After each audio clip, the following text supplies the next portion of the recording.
Hello అండి, welcome to Lakshmi వలోలాస్ kitchen. నేను మే లక్ష్మి. ఈరోజు వీడియోలో ప్రోటీన్ ఎక్కువగా ఉండేటువంటి సోయా నగెట్స్ చేసి చూపించబోతున్నాను.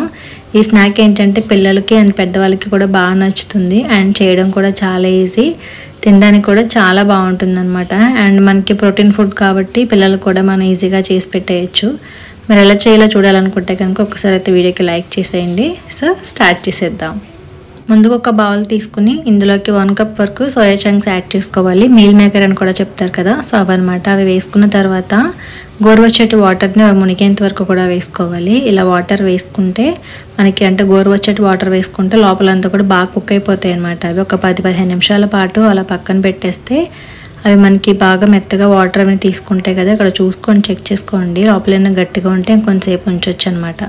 వాటర్ అన్ని కూడా బాగా పిండేసుకుని ఇప్పుడు దీన్ని మిక్సీ జార్లోకి యాడ్ చేసుకోవాలి. అస్సలు వాటర్ అనేది ఉండకూడదు, ఎందుకంటే వాటర్ ఎక్కువగా ఉంటే బాగా మెత్తగా పేస్ట్ లాగా అయిపోతుంది. అందుకోసం వాటర్ అన్ని కూడా పిండేసుకుని దీన్ని ఇక్కడ చూపిస్తున్న విధంగా కచ్చాపచ్చగా గ్రైండ్ చేసుకోవాలన్నమాట. మరి మెత్తగా గ్రైండ్ చేయకూడదు.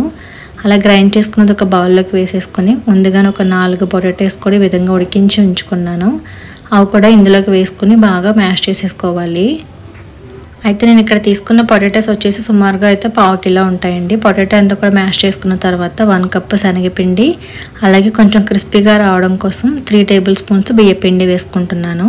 ఇప్పుడు ఒక 1/2 కప్ వచ్చేసి సన్నగా కట్ చేసుకున్న క్యారెట్ పీసెస్ వేసుకుంటున్నానండి. అలాగే ఒక 1/2 కప్ వచ్చేసి క్యాప్సికమ్ కూడా చిన్నగా కట్ చేసి వేసుకుంటున్నాను. వీటితో పాటుగా ఒక 1/2 కప్ ఆనియన్స్ కూడా ఈ విధంగా చిన్నగా కట్ చేసి వేసుకుంటున్నాను అనమాట. ఇవి 3 వేసుకున్న తర్వాత ఇందులోకి ఒక 2 పచ్చిమిర్చి, అలాగే కొద్దిగా కొత్తిమీర కూడా వేసుకుంటున్నాను. కారం ఎక్కువ కావాలంటే కొద్దిగా యాడ్ చేసుకోవచ్చు.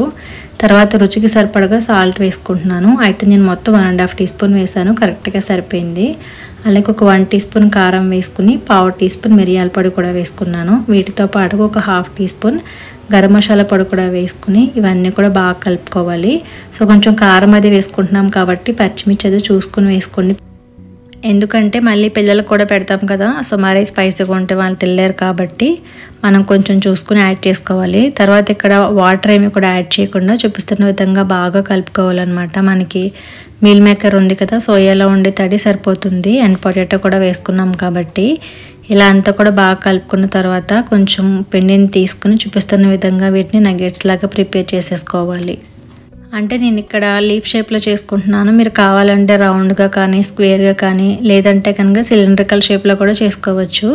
ఇలా చేస్తే ఏంటంటే కొంచెం పిల్లలు ఇష్టంగా తింటారు కదా అని చెప్పి నేనైతే ఇలా ప్రిపేర్ చేస్తాను. మీకు నచ్చిన షేప్లో అన్నీ కూడా రెడీ చేసేసుకొని పక్కన పెట్టేసుకోవాలి. అండ్ ఇవి చేసుకునేటప్పుడు కూడా చేతికి ఆయిల్ కానీ అండ్ వాటర్ కానీ ఏమీ అప్లై చేసుకోక్కర్లేదు అనమాట, ఈజీగానే వచ్చేస్తాయి. తర్వాత స్టవ్ ఆన్ చేసి ప్యాన్ పెట్టుకుని ఇందులో ఒక 2 టేబుల్ స్పూన్స్ వరకు ఆయిల్ వేసుకుంటున్నాను. ఆయిల్ కొంచెం వేడి చేసుకోవాలి హై ఫ్లేమ్లో పెట్టుకొని. ఆయిల్ హీట్ అయిన తర్వాత మనం ప్రిపేర్ చేసి పెట్టుకున్న సోయా నగెట్స్ ఏవైతే ఉన్నాయో వాటిని ఇందులోకి పెట్టేసుకుని మీడియం ఫ్లేమ్లో ఉంచి వీటిని వేయించుకోవాలన్నమాట.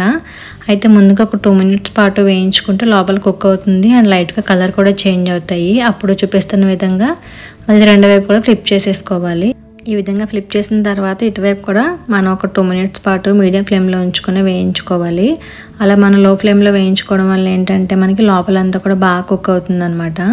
ఇలా 2 వైపులో కూడా అటు ఇటు కుక్ అయిన తర్వాత మళ్ళీ ఒకసారి హై ఫ్లేమ్లో పెట్టేసుకుని అటు ఇటు కూడా ఒకసారి వేయించేసుకుంటే పైన కొంచెం కలర్ డార్క్గా వచ్చి పైన లేయర్ అంతా కూడా క్రిస్పీగా వస్తుంది. ఇక్కడ మీకు చూపించాను చూడండి, ఇలా మంచి కలర్ వచ్చిన తర్వాత వీటిని మనం బయటికి తీసేసుకోవచ్చు అనమాట. మనకి అంతకన్నా ఎక్కువ వేగిపోతే మాడిపోయి టేస్ట్ కూడా మారిపోతుంది.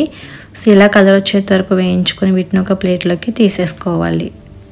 ఇవి వేయించుకుంటున్నప్పుడే మళ్ళీ మనం ప్రిపేర్ చేసేసుకుంటే ఇవి తీసిన వెంటనే కూడా మళ్ళీ వేసేసుకోవచ్చు. నేను ముందుగా చేసి మళ్ళీ పక్కన పెట్టేసుకున్నాను కదా, అవి మళ్ళీ సేమ్ ఇందాకట్లాగే ప్యాన్లో వేసుకుని వేయించుకుంటున్నాను. అయితే ముందు వేసుకున్న ఆయిల్ సరిపోతుంది, ఒకవేళ లేకపోతే కనుక మళ్ళీ ఇంకొద్దిగా ఆయిల్ వేసుకుని వీటిని కూడా ఇందాకట్లాగే వేయించేసుకుంటే వేడివేడిగా మనకి సోయా నగెట్స్ అయితే రెడీ అయిపోతాయండి. చాలా ఎమ్మీగా ఉంటాయి అన్నమాట.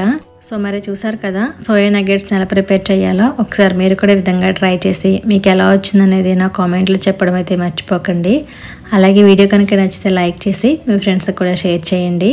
మరి ఫస్ట్ టైం ఛానల్ని చూస్తున్నవారైతే మాత్రం తప్పకుండా సబ్స్క్రైబ్ చేసి నాకు సపోర్ట్ చేయండి. Thank you for watching.